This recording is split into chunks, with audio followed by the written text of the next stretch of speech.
Hello everyone welcome back to GK 2/7। तो जमीक आपने जानी बर्तमान Odisha police SI admit card आसी सारी।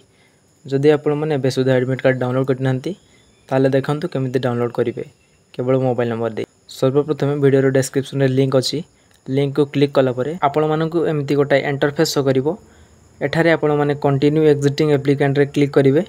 क्लिक कलापर एठारे मोबाइल नंबर को एंटर करेंगे जो मोबाइल नंबर देकी आपण रजिस्ट्रेशन करेंगे। तापर गेट ओटीपी रे क्लिक करदेवे।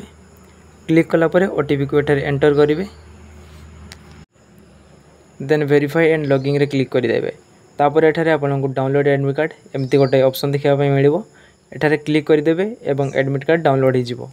तो आशा करूँ आपण मानक वीडियो निश्चित भाव में भल लगी। वीडियो भल लगी गोटे लाइक करूँ, शेयर करूँ और सब्सक्राइब कर दियंतु।